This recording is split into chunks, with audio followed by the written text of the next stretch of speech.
So good afternoon, everyone. I'm Lucia Bosoder. I'm a project associate at the School of Transnational Governance, and I will be moderating today's session, which is in fact the first webinar of this academic year organized by the Latin American Focus Group. And just to give you a little bit of context, the Latin American Focus Group is conceived as a platform for interdisciplinary discussion on Latin America. It's based at the Florence School of Transnational Governance, which is part of the European University Institute.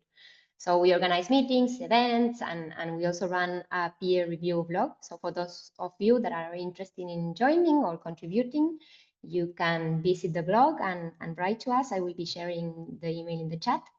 Emilio Rodriguez, who's also with us today, is the coordinator of the group. But today we have the pleasure of welcoming Andrés Malamud and Luis Schenoni. Andrés is a senior research fellow at the Institute of Social Sciences of the University of Lisbon, and he's also an UI alumnus. Luis is an associate professor of political science at UCL in London. And they will be presenting the report commissioned by the European Parliament, which is called Geopolitical Aspects of the EU-Mercosur Agreement, which was published in June of this year. So Andrés and Luis will have around 20 minutes to present the main aspects of the study. And after that, I will give the floor to Salvador Lescano, who's an STG master student and is also a valued member of the Latin American Focus Group. Salvador will act as a discussant. And finally, we will be devoting around 15 minutes for a Q&A with the audience. So please, if you have questions, write them in the chat and I will make sure to bring them up. So without further ado, Andrés and Luis, the floor is yours. Thank you, Lucia. I'm glad to be in Florence, even virtually. And I will give you an introduction to the paper we prepared with Luis, and then he will tell you about important things. But the introduction is consistent of three main views. The first one regarding the framing of the agreement, the second one regarding the dilemmas facing the agreement, and finally the outcomes, actual or potential. But I start by the framing. First thing to tell you, it has been 25 years in the oven. Since 1999, the negotiating mandate, 2000 negotiations started, and then we signed two deals in 2019 and 2024, and we are still looking for the approval and probably ratification. So if it has taken 25 years for negotiating a deal between the European Union and Mercosur, not China, not Russia, not the United States, something is wrong with Europe. This said, there has been a big change in the interpretation of the agreement. We are speaking of framing. In 2000, it was about leadership. The European Union was a civilian power, it was a normative power, it wanted to lead the world in regulations. And it was also about efficiency, market efficiency. It was about mostly economic stuff. Nowadays, it's not as much as leadership as autonomy. The European Union lags behind the US, China, and even Russia in some dimensions, and therefore is trying to get a hold on a backsliding slope. And it's also about resilience, not efficiency. And this is why we are looking some kinds of opposite diffusion of policies. The European Union is stopping regulations in order to fit the situation of Mercosur. Instead of leading the way of policy diffusion towards best practices, we are watching best practices being chilled by the EU, and this regards, for example, a new article by Francesco Duina regarding animal care. But the most important thing is the reversal from leadership to autonomy and from efficiency to resilience. Then what is the nature of this agreement? Most people think it's win-win. It's the nature of trade. Both parties win. It's not zero-sum, which is the nature of war. Whatever one wins, whatever one gains, the other loses. But there are sectors in both regions that think that this is a zero-sum agreement, and therefore there are absolute losses for a part. This is about the framing. What about the dilemmas that these countries and regions faced between the beginning and the final, so far, agreement in principle. This is what they call it. The drivers and the hurdles. Luis will deepen on this, but fundamentally there has been two drivers and two hurdles in the process. The drivers were trade and geopolitics. And trade was always pushing forward, and geopolitics not that much. It improved in the last years, especially with Donald Trump, but not only Trump, also Putin. So Europe is, in at times, is surrounded by a power that is invading it, attacking it, and other power that is putting tariffs on it. It's making life harder in economic terms, and therefore it's trying to get away from this trap. And this is why Mercosur is not just the best chance they have, but the last one. In any case, trade is always at the top, and geopolitics has increased its importance. What about the hurdles?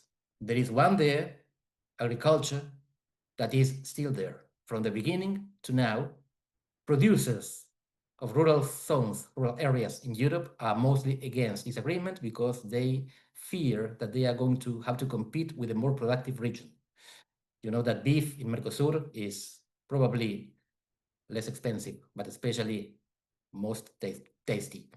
So this is one of the problems, protectionism in the agricultural dimension, but also the environment. This is the second hurdle.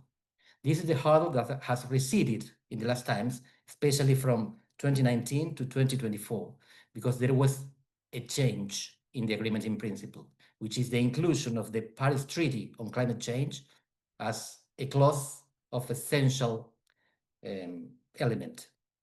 What does this mean? That it is not only democracy or human rights that will prevent a country, a signatory country, from participating in the agreement, but it's also the violation of environmental rules. If you go against democracy, against human rights, or against the environment, then you are going to be suspended from the deal, and you are going to be excluded from the benefits of the deal. And this is why we have more geopolitical drivers and less environmental hurdles. And this is why we have an agreement, at least in principle, at least between the governments, not yet signed by the European Parliament, the European Council, and the member states. Finally, what about the outcomes? There has already been one, very important one, even if sometimes neglected. Javier Milei is very strongly aligned with the West, as he says, but he defines as the West the combination of the United States and Israel, not the European Union. And he has promised to do whatever Trump does. And Trump left the World Health Organization, so Argentina left the World Health Organization. But then Trump left the Paris Agreement on climate change, and Argentina did not, because this is an essential element of the new agreement. Therefore, an agreement that is not already signed, that has not been yet ratified, has already had an outcome. Argentina staying in an important agreement for the European Union. And this is key. Expectations are creating behavior, and behavior is shaping reality. Finally, and I end up with this, the doubts. I spoke about Europe, the European Union, turning from leadership aspiration to autonomy aspiration. But then Ursula von der Leyen went to the golf cart of Donald Trump in Scotland to accept 15% tariffs against zero. And then all the European leaders attended a meeting at the White House and sat as students, as school children behind Trump.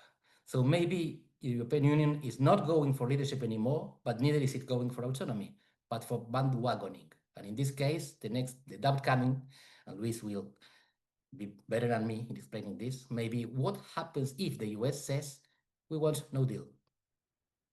Now, it's not that much influencing Mercosur countries, which are kind of, the backyard of the United States, Monroe Doctrine, but it seems that Lula is taking the bullet, while the European Union is bowing before the new power, the the greatest power of all times, Donald Trump.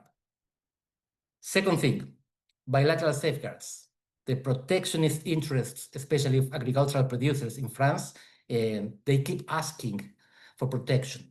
And the European community, the European Commission is producing documents in which they promise them effective safeguards. The thing is whether these safeguards are not going against the agreement already signed with Mercosur, but because they promise to take measures whenever there are things happening within the framework of the agreement.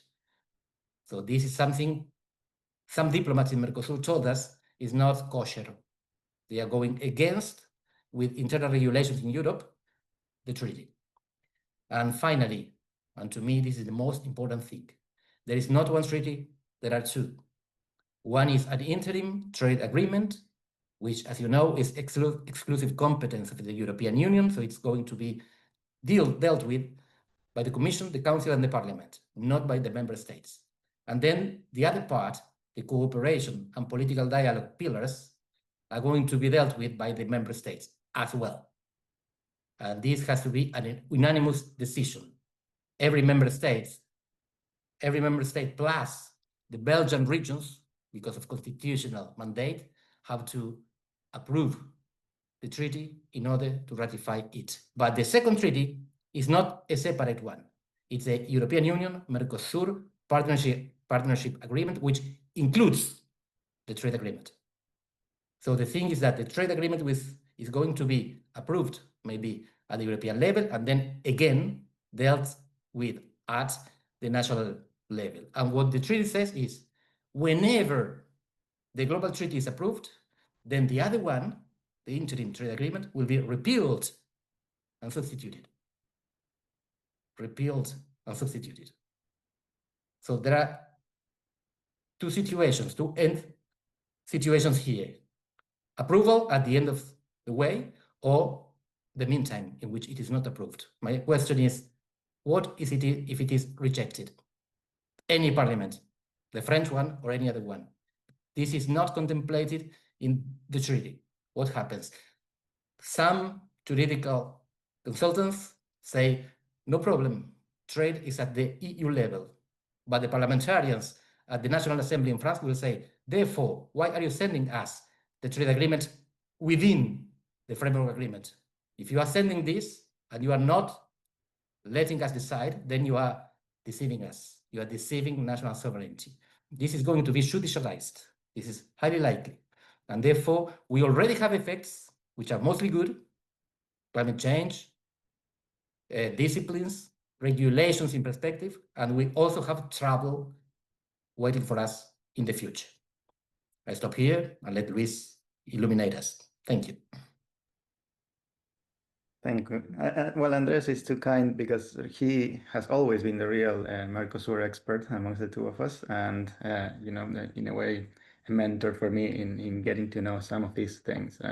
I teach security studies here at UCL, as it was mentioned, and therefore, in a way, my contribution, if anything, was to think about more or less what is the geopolitical environment in which these negotiations were taking place, and the reasons behind certain actors giving up on positions that they had before and facilitating the agreement that we see taking shape now. I mean, I think one thing that Andrés didn't mention, perhaps because he's a pessimist, but in general, because both of us are we're very pessimistic about the geopolitical developments. I think we both had the intuition that the agreement would move forward, and I think one of these, as he called them, drivers or pushing factors are these geopolitical dynamics. To understand this, I think the first thing that we have to know, and I will be very brief, because with Andrés we did I don't know how many dozens of interviews that covered a lot of sectors, and so you might have more specific questions about cooperation in different sectors and what are the domestic politics of this in each of the countries that are involved. But the first thing that I would like to mention, perhaps that is not so evident for many people, is that this is the biggest interregional agreement ever signed, that involves a lot of trade, like 150 billion euros, which is makes Europe the second trading partner after China for Mercosur. China is 50 million euros, trade above Europe for Mercosur. But this could easily change as a consequence of the implementation of this trade agreement if some forecasts that say that trade will increase by 30% become true. So Europe used to be the first trading partner for Mercosur 10 years ago or more or so, and we could well become the main trading partner again.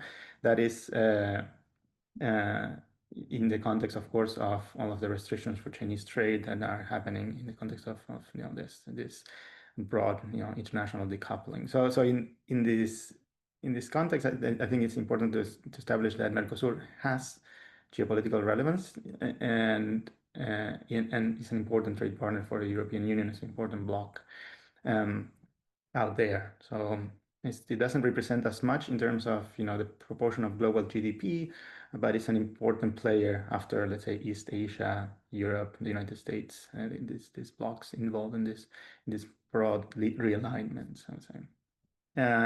And that's an important factor that explains why we're here, I think, is how these geopolitical pressures have brought Mercosur to the forefront, as it was mentioned by Andrés. Because essentially what is going on in my mind in the world now is this decoupling of China and Chinese partners from what we might call broadly the West. It is true that there are harsh trade policies implemented by Trump against the European Union, but because of the underlying alignments that between Europe and the US and between East Asian countries like South Korea, Japan, Taiwan, and the US, I think what we're seeing in the broad picture is a decoupling of the world in two, basically, where Mercosur can play an important role in this triangulation between the US, the EU, and say us, us being Mercosur, because I'm originally from Argentina. That broad picture, it has to do with the geoeconomic pressures that already these regions are already facing. So for many Brazilian industries, but in particular for many European industries, like in particular, for example, the German car industry, pressures for China are so big that there is a need to search for new partners to allow for these industries to remain competitive. And I think that is one of the reasons why I envision this treaty as forming part of this broad economic decoupling from China in all these three regions.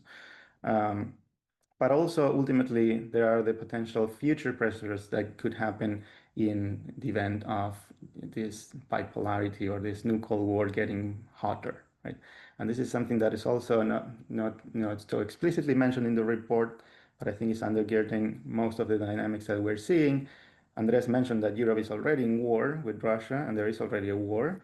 But things could get even worse, right? And in that context, of course, there are elements of these agreements that have to do with a lot of things, from food security for the EU to reducing interdependence with China, which could be in a scenario of that sort, kind of weaponized against Europe, etc.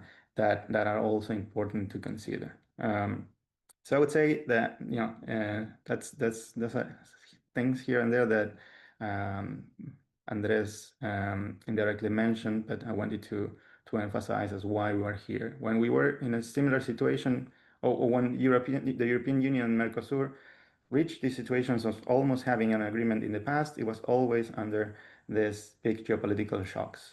For example, when the United States wanted to implement a free trade agreement of the Americas that threatened European access to the Mercosur markets, then the negotiations started. Then the blocs became closer again a couple of years ago, in a similar context to ours now, 2019, we almost got an agreement under similar pressures. And pressures are getting stronger and stronger. And we're getting closer and closer potentially to a war in Taiwan, to put it bluntly, and that brings these two blocs obviously closer.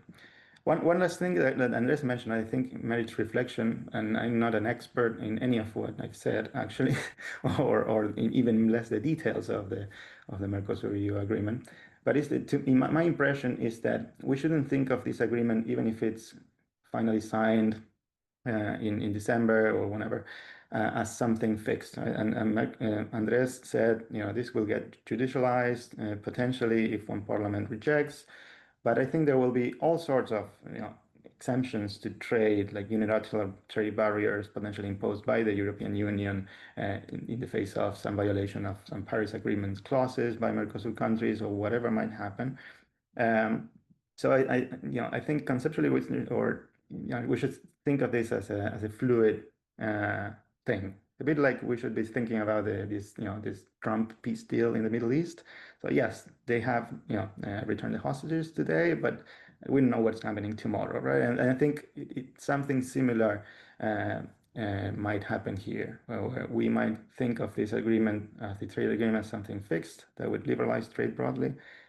It will in the first instance, but there will be a lot of judicialization. We don't know what's happening to the political part, as Andrés was mentioning, but also what is happening to the trade part under changes in this environment that I described. So I think as long as we travel in the direction we are traveling, this brings the two regions closer, but many things could happen. Right? And hopefully this study that took us long months to redact kind of illuminate the more of the details in each sectors and of all of these legal and political contingencies. But thank you for your time, and we're looking forward to questions and Salvador's discussion, of course. Thank you. Thank you so much, Andrés. Thank you, Luis. I have many questions, but it's not my turn to ask them. I will give the floor to Salvador now. Salva, you have more or less 10 minutes or less, and then I will give the floor again to Andrés and Luis to reply. And in the meantime, please, if you have questions, please write them in the chat or in the Q&A section. Thank you. Hello, everyone. And first of all, thank you, Andrés and Luis, for the insights on the report. Extremely valuable, super important. I'm going to be very time efficient. I'm going to make a couple of observations on the report that I felt the true richness that it brought to the whole discussion about the EU-Mercosur agreement. And then I'm going to jump straight to the questions that I have for you. So to start with the observations, I feel like usually the Mercosur-EU agreement is seen mostly as a trade agreement, right? With the political pillar not given near as much visibility. And even me, before the webinar, I was looking at the media coverage of the agreement, and this cannot be more true, right? And when geopolitics are mentioned, they're mentioned in relation to trade. So it's always like, Trump tariff war, okay, the EU-Mercosur deal, but like geopolitics always kind of like subordinated to trade. So the report, the true richness of the report, one of the aspects of the richness of the report is really how it sheds light on an aspect that many of us, and I include myself, many of us maybe didn't pay attention before or don't pay as much as attention. But as the report clearly shows, it has enormous potential in an infinite list of key dimensions and areas, right? And this leads me to my second observation, which I find very interesting, this approach you both have, which kind of reminds me like this sort of Waltzian three-image approach. You know, the fact that you go from the individual, then to the state level, then to the international system, back and forth, kind of like this sort of dialectic way of showcasing how intertwined these levels are in this agreement, right? Across these many areas that you cover. And this is fundamental because honestly, it would be impossible to make sense of the geopolitical aspect of the agreement without this multi-level approach. And I think one of the key examples of this kind of like Waltzian three-image approach is the lower common denominator stance that you take to suggest on the best governance arrangements for the EU-Mercosur relation. This proposal you make of institutional flexibility, personal connections amongst ministers and heads of governments and summits, it cannot be explained if we don't tell first in how maybe like the Mercosur diplomats or politicians are generally mistrustful on instances that they understand that they are giving up some sovereignty of their countries, right? But also, on the second image, how Mercosur countries' politics are very pendular, they're super presidential, they're very much polarized, they're changing. And without looking at these two dimensions, we cannot make sense of like the complex nature of the agreement. So those are the two observations that I have for regarding like the richness of what it brings into the table, right? And then I'm just gonna jump straight to some of the questions that I had, not only while listening at you, but also considering the latest events that we've seen regarding the agreement. So the first one is that in the introduction of the report, you talk about the geopolitical convenience of bringing together like-minded blocs to face common challenges. And I couldn't stop thinking about democracy and the rule of law, right? Which are two of the main principles held in common by the EU and the Mercosur. And as you describe in the report, the increasingly challenging international order really puts a lot of pressure on the protection of these two values in both blocs. And we can really see that in the Trump administration, right? We've seen that back in February, Vance was literally scolding European leaders, telling them that Europe is going away from the fundamental values of freedom and democracy, and that the real threat wasn't China or Russia, but it was Europe. And at the same time, we have seen that Trump has literally used tariffs to intimidate Brazil to stop a trial for Bolsonaro. So in your report, you talk about how the EU and Mercosur can work together to prevent the democratic backsliding coming from autocracies, so China and Russia. But when the push is coming from the US itself, right, what we think of it as a liberal democracy, maybe becoming an illiberal democracy, we'll see. But how can the agreement, in your opinion, work to strengthen the cooperation between Mercosur and the EU when the backsliding is coming from a democracy, maybe the most important democracy in the world? And also, with the whole situation in Brazil, why have we not seen like more close collaboration between the EU and Mercosur? Because it could have easily been a catalyzer, right? And this leads me to my second question, which is related to the capacity of the EU to come up with an approach for institutional flexibility.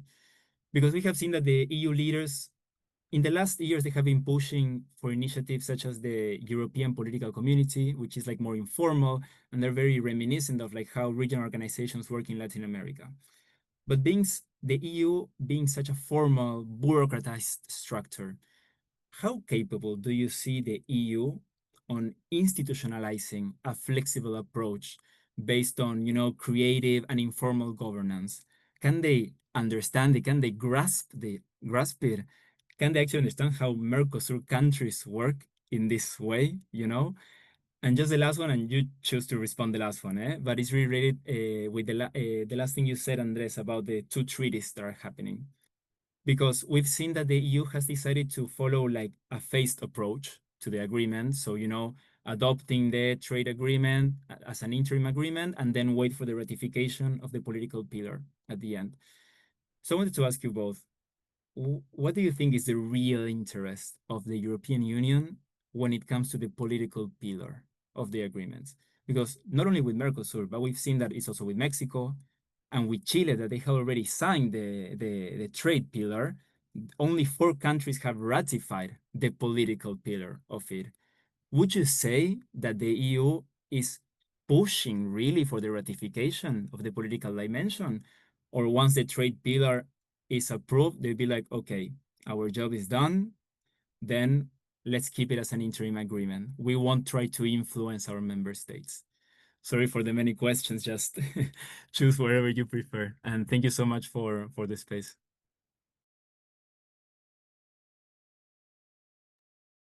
Shall we go in the order we did before?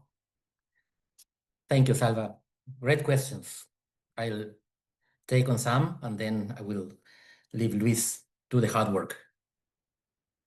First thing first, the distinction between trade and something different. You said geopolitics, but there are 2 aspects here. One is the nature of the agreement, the legal nature, and the other one is the drivers and goals of the agreement. And the opposite to trade is different in each case. In the case of the legal nature, on the one hand, we have trade, and on the other, we have political dialogue and cooperation. When we look into the causes and goals, we should trade and geopolitics. But I wouldn't say that political dialogue and cooperation are exactly linked with geopolitics. Trade is always there as a goal and as a nature, juridical nature. The other thing diverges. And this is why the question you are asking is very pertinent, and it can only be done from Europe, because this is the only bloc, the only regional organization, the only political entity in the world that signs mixed agreements, as they call it. This is a mixed agreement. What does this mean?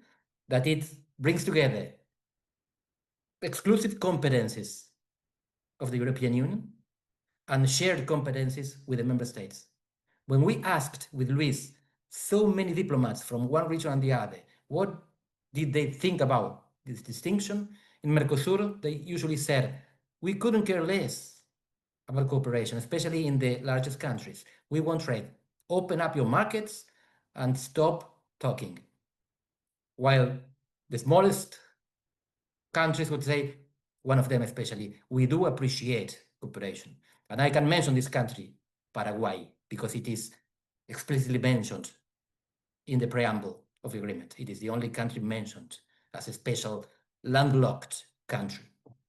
But for the largest countries, this was about trade, and the rest was, they would say, an interest of Europe. And here comes the interesting question. Europe is not one. The European Union has several interests and several legal opinions. But here there were mostly two at work. The DG Trade, those guys at the Commission that works on the trade dimension, and the European External Action Service, the diplomats of the European Union that worked on the political dialogue and cooperation thing. And this is why there were two agreements in 2019. We say 2019, but that was a trade agreement. The other one was signed in 2020, not signed, agreed in principle. And it was never made public because of the internal rules of the European External Action Service. They were not authorized to make it public. This is the second paper I write on this, and it was much better than the other one because it was written together with Luis. The other one, it was written 3 years ago, and I had to analyze an agreement that was confidential, and I was granted access, but I could not quote the agreement I was evaluating publicly. I had to paraphrase.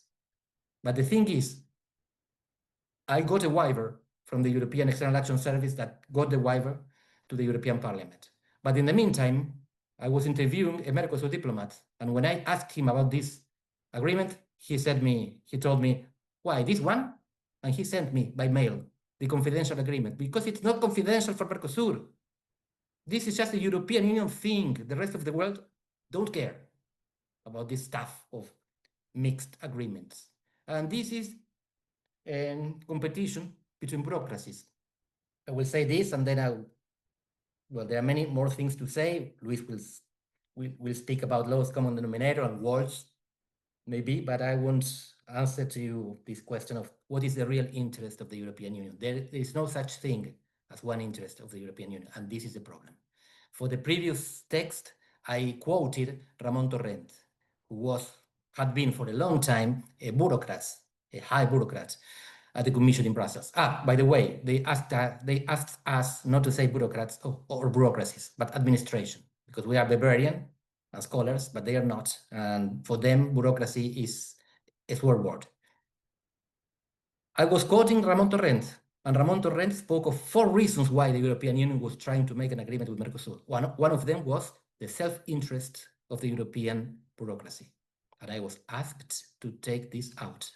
And I had to take one quote out. So I mentioned 3 factors, and I was quoting an author that already had published the thing. And I was asked by some European bureaucracy not to mention the self-interest of the European bureaucracy. So you can see here what is at stake. Several things for different people. Please. Wow, good answers. Well, you said that I should say something about walls. I guess, yeah, that's the case. I think, yeah, it's a good representation, Salvador, of how perhaps we think of it conceptually. So there is some things that have to do with individuals getting along or not, those precedents and this informal high-level diplomacy, of which Andrés wrote in his dissertation about this interpresidential, character of Mercosur governance. And then you have the state, and then you have the system. But I think, in a way,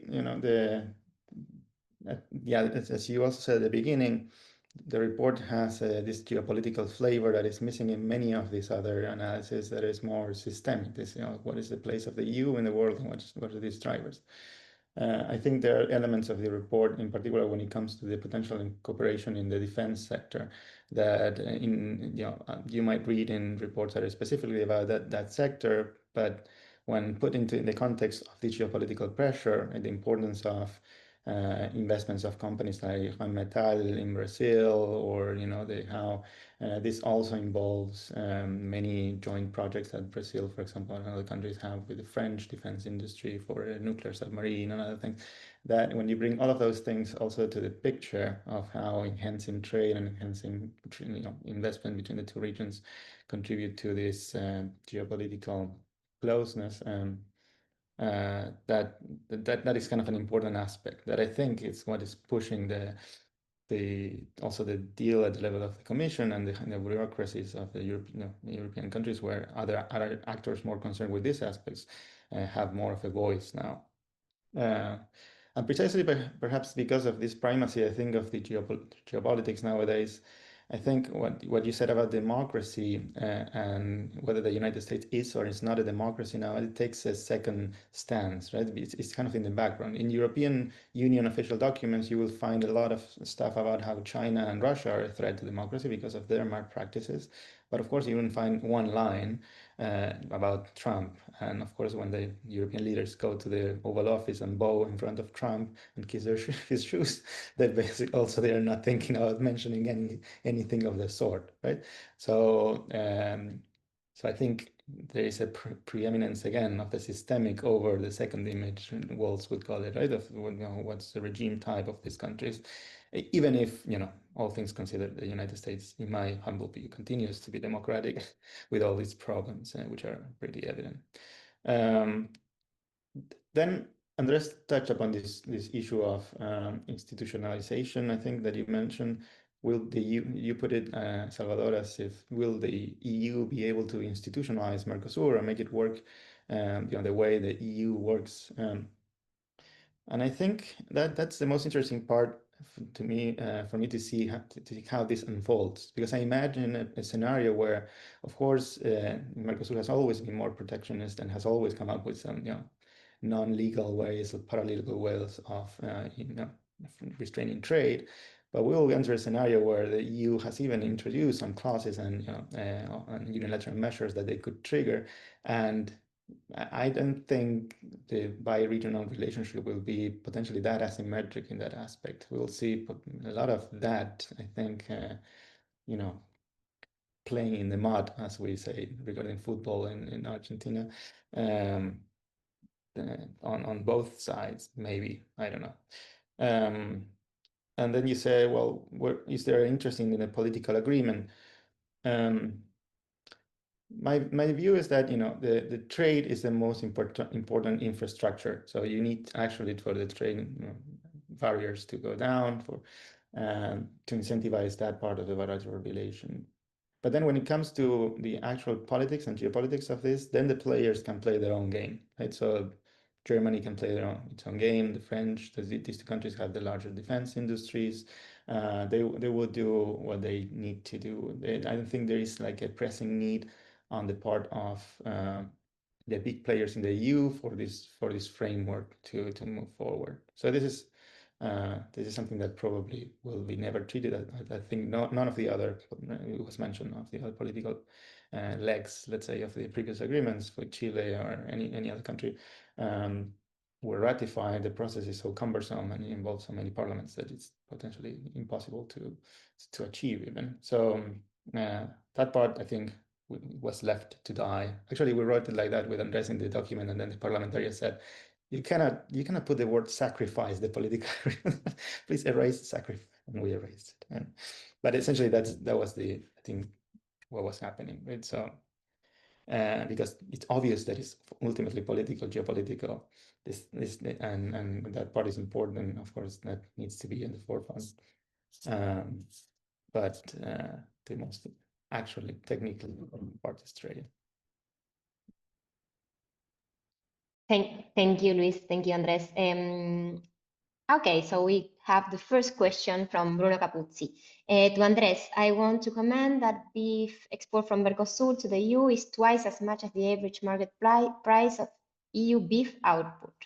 Please do bring this to people's attention, as the pattern of beef trade between EU and Mercosur are quality cuts to compose EU consumption. I do bring some more trade data here.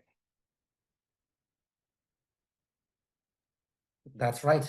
It's twice as good and twice as costly. Thank you, Bruno. Also for bringing the link to the blog post that you wrote. I went through it and it's super interesting. Well, okay, I do have a question for both of you, Andres and Luis, and it's regarding the behind the scenes, right? Because Andres, you mentioned Milei and Argentina, right? And you conducted many interviews to write this report. So I'm quite curious about Argentina's, or rather Milei's administration real interest in signing this agreement, particularly in the context of the recent backing of the Trump's government to Milei's government, which will clearly involve very significant concessions, right, from Argentina to the United States. So let's say, could this informal agreement between these two governments, the details, of course, we do not know yet, and I don't know if we will ever know them, hinder the progress of the agreement between Mercosur and the EU?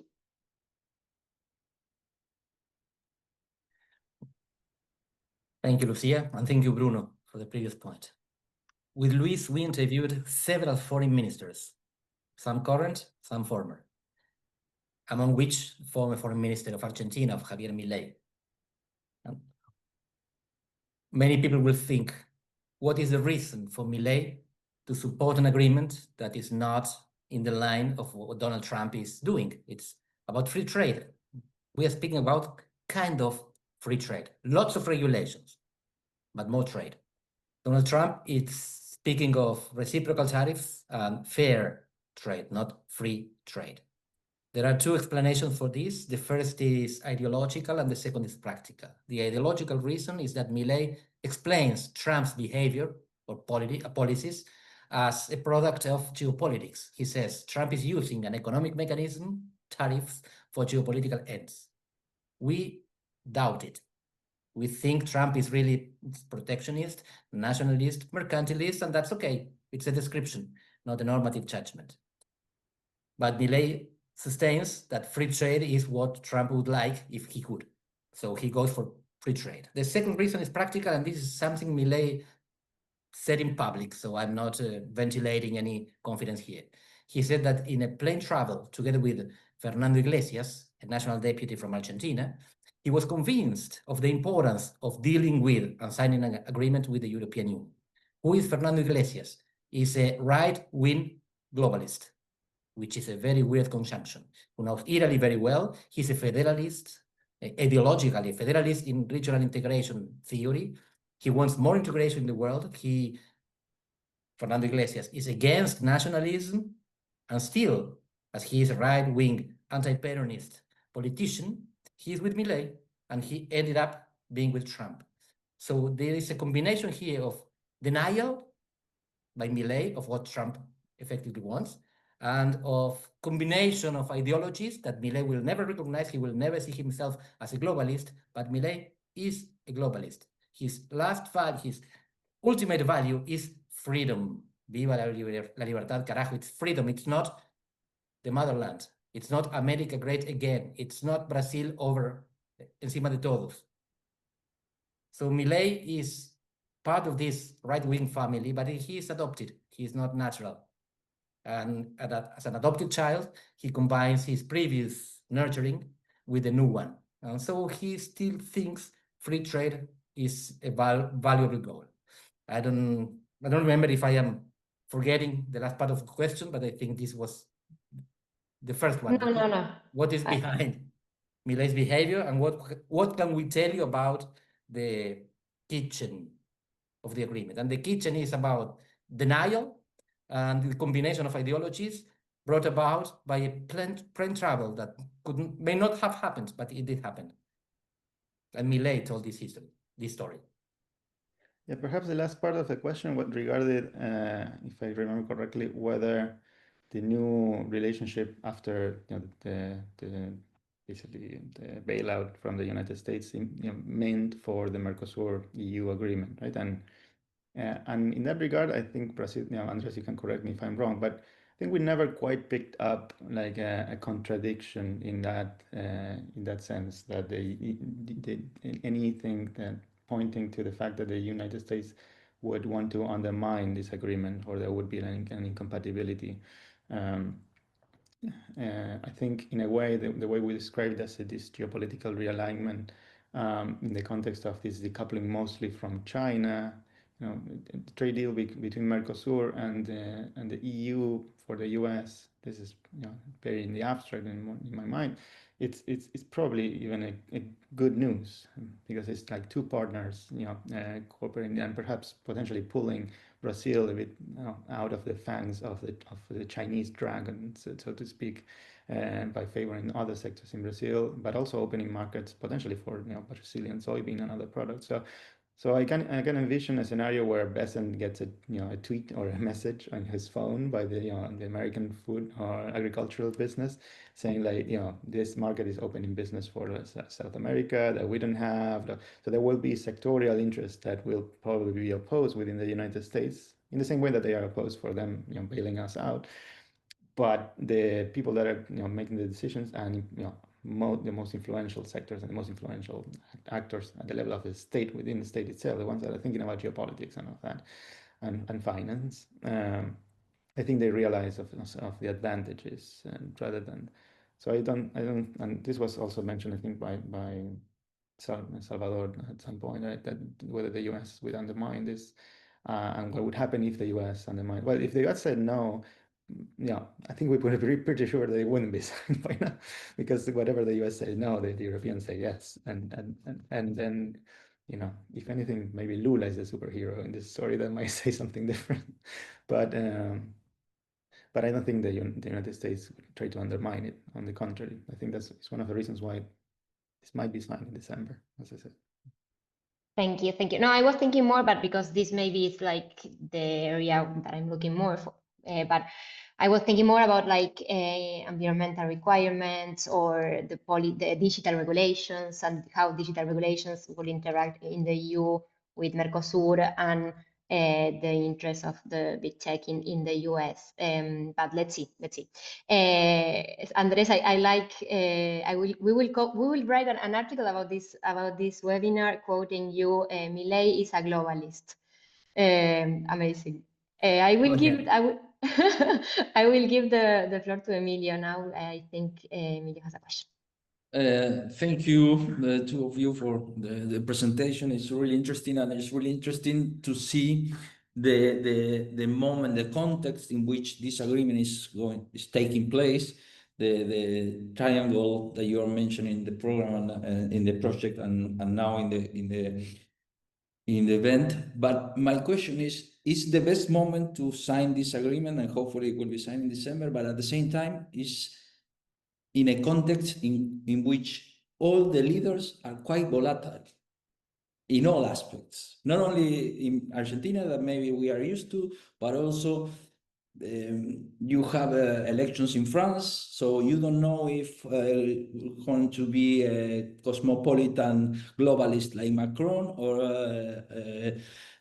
France first like Le Pen, or someone from that party, and then you have the Meloni, and so you have a lot of people who may see this agreement as a threat, not only in terms of trade, but in terms of jobs, in terms of culture, in terms of challenges to political legitimacy in some of these countries. You could see the other day when Machado won the Nobel Peace Prize, the left in Spain was, especially Podemos, was quite against it, and the main spokesperson from European countries and the European Commission were quite happy about the solution. So don't you see that the personality of some of the leaders in both blocs may be a threat to this, the legitimization of the agreement? For both of you. Thank you, Emilio.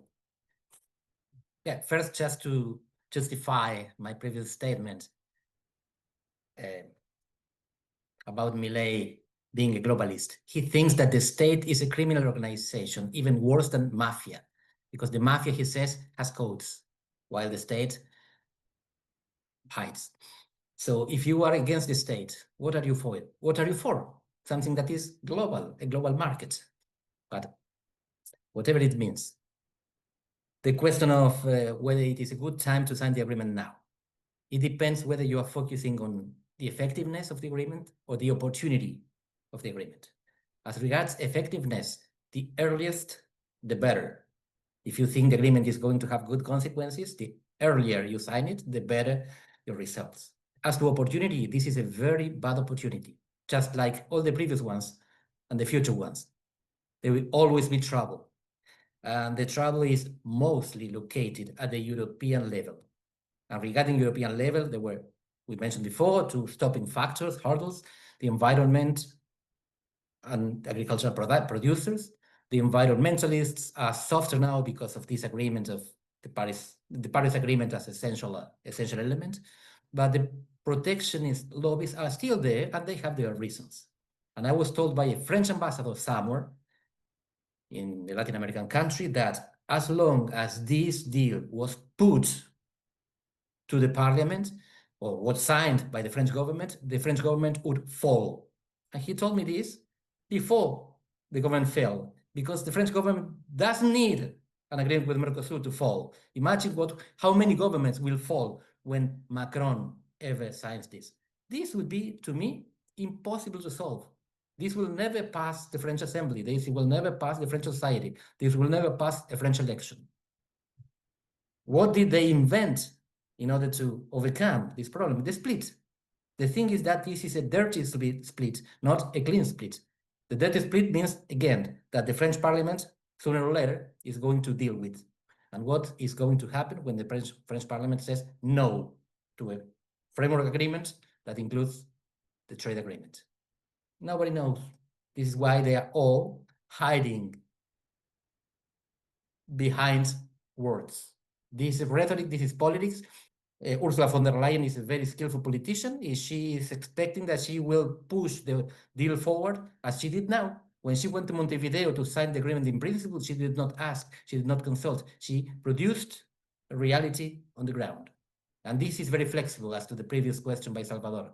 The European Union is showing is going at great lengths to show that they are flexible by hiding the agreement from their publics. This is politics. They are doing it quite well. I don't think it will be enough. Yeah, perhaps another element of what Emilio was saying is the rise of the right in Europe as well, right? And then more like the anti-globalist, anti-European movement.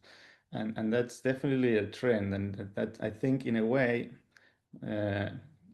to me, as previously I mentioned how the geopolitics and geopolitical pressure that is increasing puts pressure on these elites to sign the agreement now.